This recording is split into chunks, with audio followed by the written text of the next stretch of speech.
વિષ્ણુ ભગવાનનો છઠ્ઠો અવતાર છે ભગવાન પરશુરામ। બ્રાહ્મણ સમાજના લોકો પરશુરામજીને ઈશ્વરની જેમ પૂજે છે। આજે પરશુરામ જયંતિ છે, તો આવો જે ગણાય છે સમસ્ત સૃષ્ટિના રચયિતા, તેમને પ્રસન્ન કરવા તેમની જયંતિએ કેવી રીતે કરવી તેમની પૂજા અને કયા મંત્રની સાથે વિદ્યા, શક્તિ અને સાહસની થશે પ્રાપ્તિ, તે અંગેની ખાસ વાત જણાવશે ગુરુજી પ્રફુલભાઈ પંડ્યા। જજાગ્રતો દૂરમુદૈતિ દૈવં તદુસુપ્તસ્ય તથૈવૈતિ દુરંગમન જ્યોતિખાન જ્યોતિરેકંતન મે મનઃ શિવ સંકલ્પમસ્તુ। જય ભગવાન મિત્રો, હું છું પ્રફુલભાઈ પંડ્યા। ભક્તિ સંદેશ કાર્યક્રમની અંદર આપનું સ્વાગત છે। દર્શક મિત્રો, ખાસ કરીને આજે હું તમને જાણકારી આપીશ પાવનકારી પરશુરામ જયંતિ વિશે। એવું કહેવાય છે કે પરશુરામ ભગવાનની આજે જયંતિ છે અને આજે અખાત્રીજ એટલે કે અક્ષય તૃતીયા છે। તો પહેલાં તો ભક્તિ સંદેશ કાર્યક્રમના તમામ દર્શકોને અક્ષય તૃતીયાની એટલે કે અખાત્રીજની ખૂબ ખૂબ શુભકામના। એવું કહેવાય છે કે અક્ષય તૃતીયાના દિવસથી ખેડૂતોનો ખેતી લાયક જે બધા ઓજારો હોય એની પૂજા કરવામાં આવે છે। અક્ષય તૃતીયા જેને બહુ જ શુભ ગણવામાં આવે છે। અક્ષય તૃતીયાના દિવસે કરવામાં આવેલું કાર્ય શુભ બને છે। અક્ષય તૃતીયાના દિવસે વાહનની ખરીદી શુભ ગણવામાં આવે છે। અક્ષય તૃતીયાના દિવસે કરેલું કાર્ય અક્ષય ઘણું પુણ્ય પ્રદાન કરે છે। અને આજે અક્ષય તૃતીયા છે અને આજે ભગવાન પરશુરામ ભગવાનની જયંતિ છે।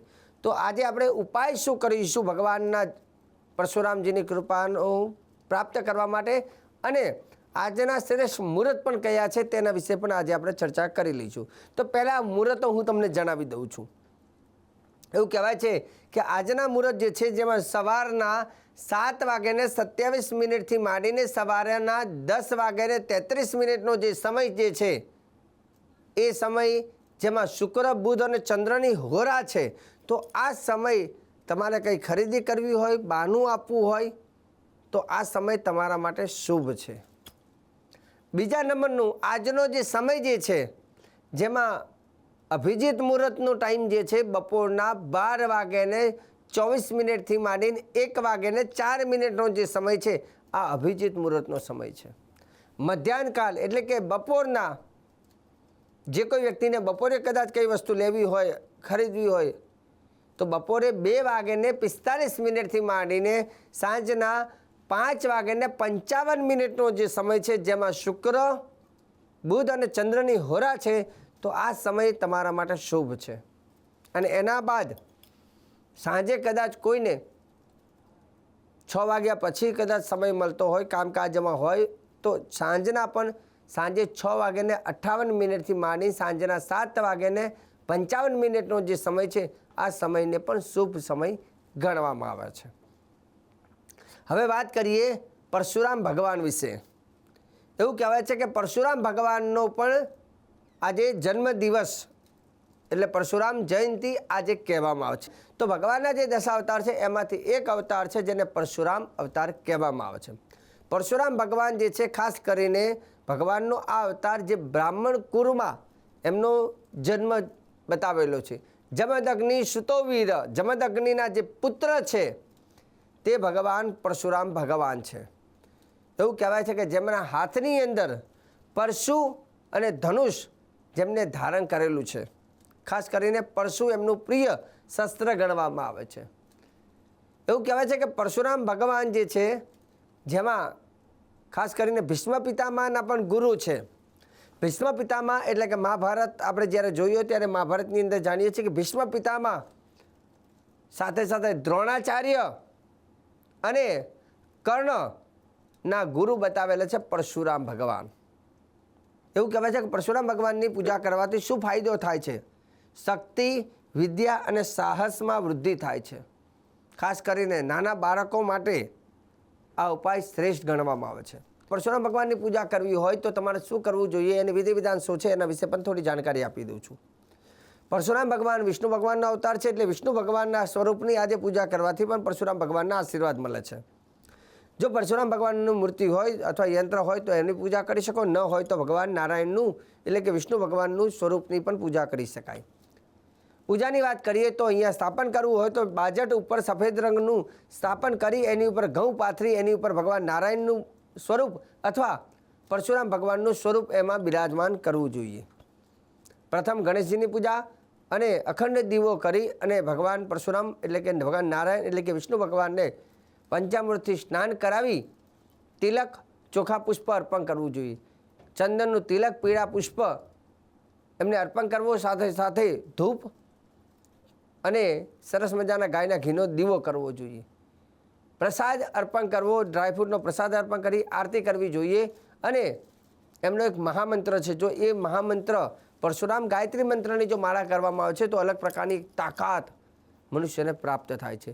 હવે એ પરશુરામ ગાયત્રી મંત્ર કયો છે એના વિશે જાણકારી આપું. ઓમ જામદગ્નાય વિદ્મહી મહાવીરાય ધીમહી તન્નો પરશુરામ પ્રચોદયાત. આ પરશુરામ ગાયત્રી મંત્ર છે. ફરીથી કહી દઉં, ઓમ જામદગ્નાય વિદ્મહે મહાવીરાય ધીમહી તન્નો પરશુરામ પ્રચોદયાત. આ પરશુરામ ભગવાનનો પરશુરામ ગાયત્રી મંત્ર છે. બીજો એક નાનો મંત્ર છે, ઓમ પરશુરામાય નમઃ. ઓમ પરશુરામાય નમઃ. એક આ લાભ છે. ત્રીજો એક ઉપાય જે છે જે તમને કહું છું. હવે આ ઉપાય જે છે જેને કહેવાય અર્ઘ્ય પ્રદાન. જેમ કે અર્ઘ્ય પ્રદાન આપણે ભગવાન સૂર્યનારાયણને રોજ અર્ઘ્ય પ્રદાન કરીએ છીએ, પરંતુ જે ભગવાનની જન્મ જયંતિ હોય એમની પૂજા તમે કરતા હોય પણ એક અર્ઘ્ય પ્રદાન એમને જો કરો છો તો એ બહુ જ વધારે લાભ આપે છે. પરશુરામ ભગવાનનો અર્ઘ્ય પ્રદાન કરવાની અંદર લખ્યું છે કે જામદ અગ્નિ સુતો વીર ક્ષત્રિયાંતર કર પ્રભો ગ્રહણ અર્ઘ્ય મયા દત્તમ કૃપયા પરમેશ્વર. હે પરશુરામ ભગવાન, હું તમને અર્ઘ્ય પ્રદાન કરું છું અને અર્ઘ્ય પ્રદાનથી મારી પર કૃપા વરસાવો, મારા કાર્યને સિદ્ધ કરો, સાહસની પ્રાપ્તિ થાય. હવે અર્ઘ્ય પ્રદાન કરવાની વિધિ શું છે? જો તમારી પાસે ભગવાન પરશુરામ ભગવાનની મૂર્તિ હોય, યંત્ર હોય અથવા વિષ્ણુ ભગવાન હોય તો એને તમે તમારા થાળીની અંદર જ્યારે બિરાજમાન કરો છો તાંબાના લોટામાં તાંબાના લોટાની અંદર જલ ભરવાનું, જલમાં થોડું ચંદન અને પુષ્પ પધરાવીને ભગવાનના હાથ ઉપર એ પાણી અર્પણ કરવાથી જેને અર્ઘ્ય કહેવાય.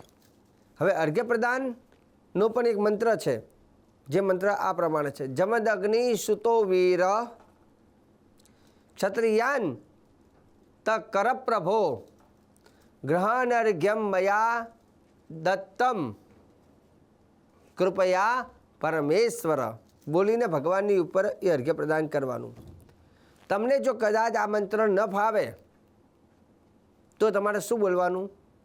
ઓમ પરશુરામાય નમઃ અર્ઘ્યમ સમર્પયામિ.